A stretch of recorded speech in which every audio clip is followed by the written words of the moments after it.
وہ ریلیجن کی بنیاد پہ جو پاکستان بنتا ہے تو آدھے لوگ وہاں چلے جاتے ہیں، تو باقی جو جتنے بھی مسلمان یہاں رہ رہے تھے، تو یہ کانسٹیٹیوشنل میکرز کے لیے اب ایک بڑی پرابلم تھی کہ ان کا پہلے ہی ہم نے دیکھا تھا کہ ہندو مسلم دندے فساد بہت زیادہ ہوئے تھے، تو اب کانسٹیٹیوشنل میکرز کے لیے یہ پرابلم تھی کہ ایسا کانسٹیٹیوشن بنایا جائے جو دونوں مذاہب کے لوگوں کو ایکسیپٹ ہو، تاکہ فیوچر میں کوئی ایسا واقعہ نہ ہو کہ پھر سے ملک بٹے۔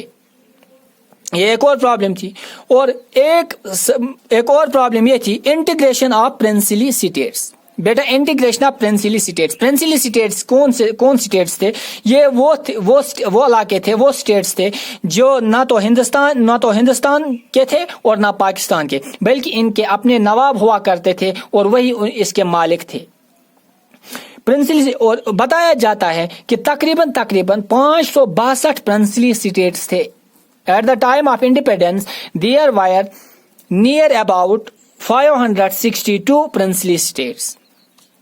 اور کانسٹیٹیوشن میکرز کے لیے، کانسٹیٹیوشن بنانے والوں کے لیے یہ بھی ایک پرابلم تھی کہ ایسا کانسٹیٹیوشن بنایا جائے جس کے ذریعے ان سب کو ہندوستان یعنی کہ اپنے ملک میں ضم کیا جائے، اس قسم کا کانسٹیٹیوشن ہو کہ یہ لوگ خود بخود ہمارے ساتھ ضم ہو جائے، ہمارے ساتھ چلے آئے۔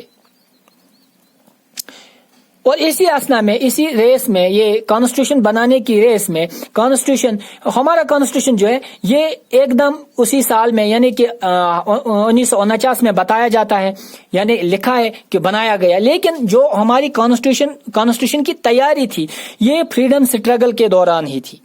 کانسٹیٹیوشن بنانے کے لیے ہم تیار تھے کب سے؟ جب یہاں پہ آزادی کے لیے جدوجہد چل رہی تھی۔ ہم نے پڑھا بھی ہے اور جو کتابوں میں موجود بھی ہے کہ 1928 Moti Lal Nehru along with 8 other members prepared a constitutional draft, and in 1931 Karachi session it was decided that which type of constitution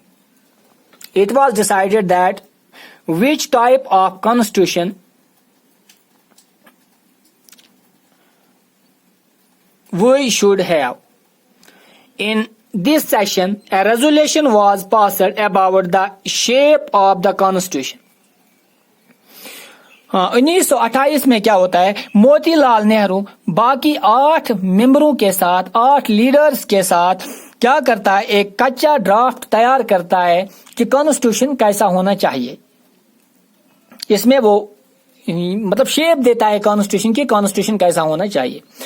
بتایا جاتا ہے کہ یہ پاکستان اور ہندوستان کے درمیان جو یہ تضاد ہوا، یعنی کہ وہاں سے ہی یہ زور پکڑ گیا، کیونکہ جو موتی لال نہرو کون تھا؟ یہ ایک لائر تھا، ایک وکیل تھا، اور جو علی محمد جناح وہ بھی ایک لائر تھا۔ یہاں سے ناراضگی ہوتی ہے کیونکہ موتی لال نہرو کو یہ ادھیکار دیا گیا کہ آپ ہی ایک کانسٹیٹیوشنل ڈرافٹ تیار کرو۔ علی محمد جناح کو یہ بات ہضم نہیں ہوئی کیونکہ وہ بھی ایک لائر تھا، سینئر لائر تھا، اسے لگ بھگ مطلب اس کے دل میں یہ بات بیٹھ گئی کہ یہاں پہ کیا کیا جا رہا ہے، آن ریلیجس بیسس اس کو زیادہ عزت دی جا رہی ہے اور مجھے اگنور کیا جا رہا ہے۔ اور پھر اس نے زیادہ اپنی جو ڈیمانڈ تھی سیپریٹ نیشن کی، وہ زور پکڑتی گئی اور اس نے اس کو زیادہ ہوا دی۔ اب کیا ہے، موتی لال نہرو نے جو یہ ڈرافٹ تیار کیا تھا اور 1931 میں جو کراچی سیشن تھا وہاں پہ اس نے یہ پیش کیا، اور پیش کرنے کے بعد کیا ہوا، وہاں پہ ایک ریزولوشن پاس ہوئی کہ اب فیوچر میں کیا کیا جائے۔ وہاں پہ یہ ہوا کہ کانسٹیٹیوشن اسمبلی بنانی ہے اور اس کو شیپ دی گئی کانسٹیٹیوشن کی، کانسٹیٹیوشن کیسا ہونا چاہیے۔ ایک اور بات بیٹا، جو ہمارا کانسٹیٹیوشن ہے، ہم یہاں کانسٹیٹیوشن بنانے کے لیے جو ہم نے جدوجہد کی ہے، یہ ہم نے یکدم ایک ہی بار نہیں کی، یہ 2 یا 3 دنوں میں نہیں کی۔ پہلے ہی میں نے بتایا کہ ہم نے بہت سارا ٹائم لیا اور آزادی کے دوران ہی ہم اس کی پریپریشنز کرتے رہے. اور جو ہمارا کانسٹیٹیوشن ہے وہ ہم نے اپنے آئیڈیاز پہ ہی نہیں بنایا ہے, بلکہ ہمارا جو کانسٹیٹیوشن ہے وہ ہم نے باقی ممالک سے سیکھا ہے. باقی دنیا میں جتنے بھی ایونٹس ہوئے ان سے ہم نے آئیڈیاز بارو کیے ہیں. یعنی کہ for making the constitution we have got inspirations from the world wide events.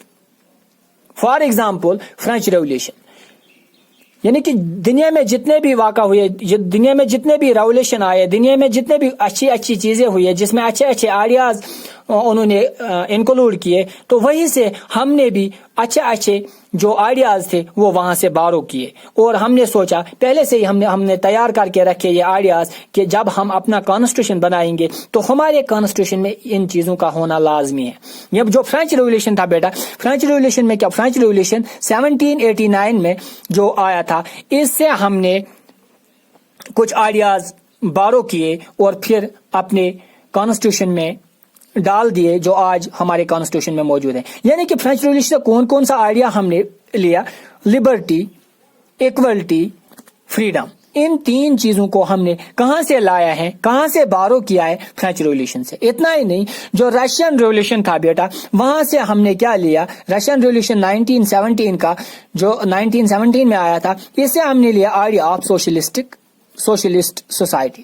Socialist society ہونی چاہیے, یہ آئیڈیا ہم نے بارو کیا ہے رشین ریولیوشن سے. اب یہاں پہ آپ کے لیے 2 کوسچن آ گئے اور 2 کوسچنوں کا آنسر بھی موجود ہے. دیکھیے پہلا کوسچن ہے, اگر آپ سے پوچھا جائے کہ آپ بتائیے جو آئیڈیاز آف لبرٹی, ایکولٹی اور فریڈم یہ ہم نے کہاں سے بارو کیا ہے, یعنی کس چیز سے, کس ایونٹ سے, کس ورلڈ ایونٹ سے کیے, تو آپ کے لیے سمپلی آنسر ہے کہ فرینچ ریولیوشن سے حاصل کیا ہے, فرینچ ریولیوشن سے بارو کیا ہے. اور دوسرا ہے, اگر آپ سے پوچھا جائے بیٹا آپ بتائیے کہ رشین ریولیوشن جو آیا تھا 1917 سے, وہاں سے ہم نے کون سا آئیڈیا لے کے اپنے کانسٹیٹیوشن میں ڈالا ہے, وہ ہے socialist society. Idea of socialist society یہ ہم نے بارو کیا ہے رشین ریولیوشن سے. اور تیسرا جو تھا bill of rights of U S, وہاں سے ہم نے کیا لیا ہے؟ Idea of fundamental rights. اگر آپ سے پوچھا جائے آئیڈیا آف فنڈامنٹل رائٹس ہم نے کہاں سے بارو کیا ہے, آپ سمپلی بتا سکتے ہو کہ یہ ہم نے کیا ہے bill of U S rights. اور اسی لیے ایک اور بات بھی ہے ہمارے کانسٹیٹیوشن میں, ہمارے کانسٹیٹیوشن کو کہا جاتا ہے انڈین کانسٹیٹیوشن از اے باروڈ کانسٹیٹیوشن. اسی لیے اس کو باروڈ کانسٹیٹیوشن کہتے ہیں, کیونکہ ورلڈ ایونٹ سے ہم نے اچھے اچھے چیزوں کو بارو کر کے اپنے کانسٹیٹیوشن میں ڈالا ہے, اچھے اچھے آئیڈیاز کو لے کے اپنے کانسٹیٹیوشن میں ڈالا ہے. That is why our constitution is also known as borrowed constitution. اسی لیے ہمارے کانسٹیٹیوشن کو باروڈ کانسٹیٹیوشن کہا جاتا ہے. تھینکس. اب ہم نیکسٹ ویڈیو میں پڑھنے جا رہے ہیں کانسٹیٹوئنٹ اسمبلی. یہ ہم نیکسٹ ویڈیو میں انشاءاللہ پڑھیں گے. تب تک کے لیے خدا حافظ.